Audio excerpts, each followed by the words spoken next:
Hello நண்பர்களே, வணக்கம். நான் உங்கள் பிரியா. நம்ம இன்றைக்கி பார்க்க போகிற பதிவு என்ன அப்படின்னு பார்த்தீங்கன்னா, நம்மளுக்கு தமிழ் ஆங்கில புத்தாண்டு நம்மளுக்கு பிறந்தாச்சு. ஸோ 2025ஆம் ஆண்டு முதல் நாளை நம்ம கடந்து இன்றைக்கி இரண்டாவது நாளையில் இருந்துகிட்ருக்குறோம். ஸோ இந்த நாளையில் எல்லார் வீட்லேயுமே கேலண்டர் மாட்டியிருப்பீங்க.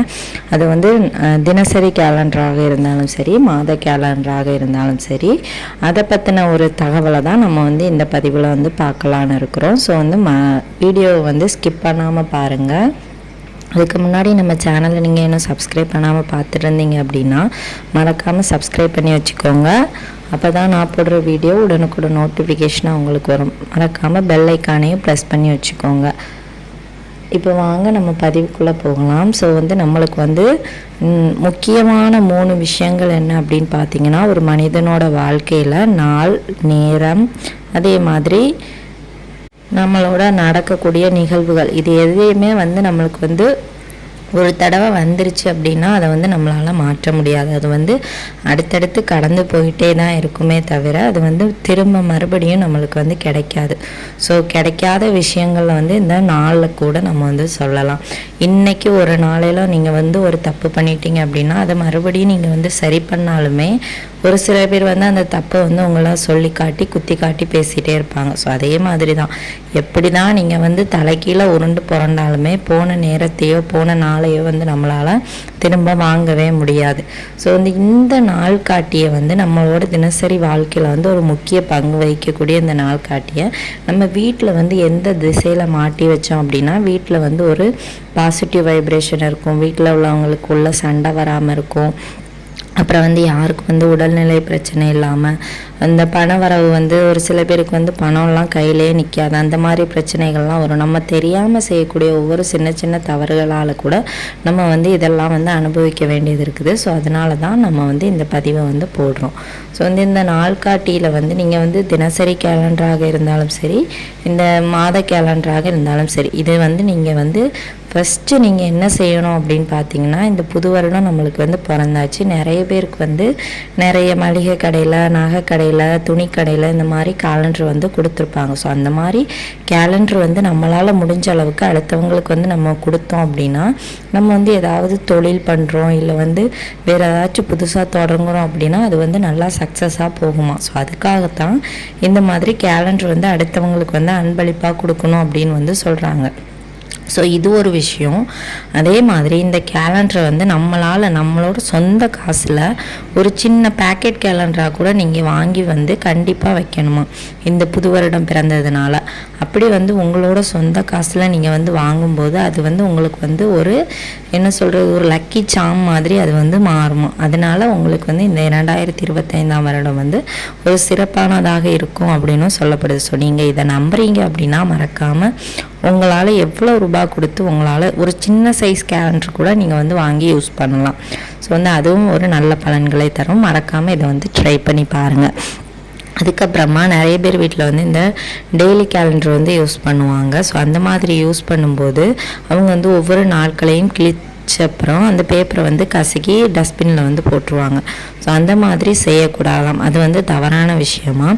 ஸோ நீங்கள் அந்த மாதிரி அந்த பேப்பரை கிழிச்சாலுமே அதை கசக்கி டஸ்ட்பினில் போடாமல் அந்த பேப்பரை அப்படியே பத்திரமா எடுத்து வச்சுட்டு நீங்கள் என்ன செய்யணுமா தெரியுமா, நீங்கள் அந்த எடுத்து வச்சுருந்த பேப்பரை ஒரு 1 மந்த் கழிச்சோ 2 மந்த் கழிச்சோ கொஞ்சம் ஒரு 30-60 பேப்பர்கிட்ட சேர்ந்துடும். ஸோ அந்த பேப்பரை எடுத்துக்கொண்டு போய் உங்கள் பக்கத்தில் இருக்கிற கோவில்லையோ இல்லை தூரமாக நீங்கள் எங்கேயும் கோயிலுக்கு போகிறீங்கன்னா அங்கே கொண்டு நீங்கள் வைக்கலாம்.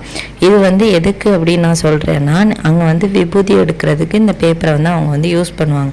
ஸோ உங்களுக்கு பயனில்லாத ஒரு பொருள் இன்னொருத்தங்களுக்கு அது பயனுள்ளதாக மாறும். அந்த மாதிரி மாறும்போது உங்களுக்கு அதில் புண்ணிய பலன்கள் கிடைக்குமா. ஸோ உங்களோட கர்ம வினைகள் கொஞ்சம் குறைக்கப்படும் அப்படின்னும் சொல்லப்படுது. ஸோ உங்களுக்கு யூஸ் ஆகாத ஒரு பொருள், நீங்கள் வேஸ்ட்டாக டஸ்ட்பினில் தூக்கி போடுற ஒரு பொருளை நீங்கள் யூஸ்ஃபுல்லாக பயன்படுத்துறதுக்கு இந்த ஒரு விஷயம் உங்களுக்கு உதவியாக இருக்கும். நீங்கள் எங்கெல்லாம் அந்த பேப்பர்ஸ் யூஸ் பண்ணுறாங்களோ அந்த மாதிரி இடங்களில் கொண்டு இதை வைக்கலாம். ஏன்னா அது அழகாக சதுரமாக கட் பண்ணி வேறு இருக்கும். நம்மளுக்கு தன்னால் கிழிச்சு எடுக்கணும்னு நம்மளுக்கு அவசியம் இல்லை. ஸோ அந்த பேப்பரை நீங்கள் சேவ் பண்ணி வச்சுட்டு கொண்டு போய் அங்கே வைக்கலாம். அதுக்கப்புறமா இந்த நாள்காட்டியை நம்ம ஒரு சில பேர் வீட்டில் வந்து மந்த்லி கேலண்டர் வந்து யூஸ் பண்ணுவாங்க. இப்போ ஜனவரி நம்மளுக்கு வந்து நடந்துகிட்ருக்குது, அப்புறம் வந்து நம்மளுக்கு வந்து பிப்ரவரி மார்ச்னு வரும். ஆனால் வந்து ஒரு சில பேர் கரெக்டாக அந்த டேட்டு மந்த்லி கேலண்டராக இருந்தாலும் அந்த டேட் முடிஞ்சதுக்கப்புறமா கேலண்டரை வந்து திருப்பி போட்டுருவாங்க. அது வந்து ரொம்ப நல்ல விஷயம். ஒரு சில பேர் வீட்டில் வந்து ஞாபகம் மறதியாக அந்த கேலண்டர் ஏதோ ஒரு ஓரத்தில் இருக்கும். ஸோ அவங்களுக்கு வந்து போகிற நேரம் வர நேரமாக பார்க்க தான் செய்வாங்க. நம்ம இன்றைக்கி மாற்றலாம், நாளைக்கு மாற்றலாம், நாளான்னைக்கு மாற்றலான்னு அது வந்து தொடர்ந்து மாற்றாமலே அப்படியே இருக்கும். ஸோ அந்த மாதிரி இருக்கிற பட்சத்தில் வீட்டுக்கு வந்து கஷ்டங்களும் என்ன சொல்கிறது, ஒரு நெகட்டிவ் வைப்ரேஷன் வந்து அந்த மாதிரி இருக்கிறது வந்து கொண்டு வருமோ. அப்படி நம்ம வந்து தெரிஞ்சே செய்யக்கூடிய இந்த விஷயங்கள்லாம் நம்மளுக்கு வந்து அதிகபட்சமான கஷ்டங்களை தான் கொண்டு வருமே தவிர நம்மளுக்கு வீட்டில் வந்து ஒரு சந்தோஷமான ஒரு இதை வந்து தராது அப்படின்னு வந்து சொல்லப்படுது. ஸோ உங்கள் வீட்டில் இந்த பழக்கம் இருக்குது அப்படின்னா நீங்கள் வந்து அதை வந்து தொடர்ந்து மாற்றுறதுக்கு வந்து ட்ரை பண்ணுங்கள். ஒரு மந்த் முடியுதா, அடுத்த மந்த் கேலண்டரை வந்து திருப்பி போட்டுருங்க. அதுதான் வந்து கரெக்டான விஷயமா. அதுக்கப்புறமா நீங்கள் வந்து மந்த்லி கேலண்டராக இருந்தாலும் சரி, தினசரி கேலண்டராக இருந்தாலும் சரி, அதை வந்து மாற்றுறதுக்குன்னு ஒரு திசையும் இருக்குது. ஸோ அந்த திசையில் மாட்டிட்டு வரும்போது நம்ம வீட்டில் வந்து ஒரு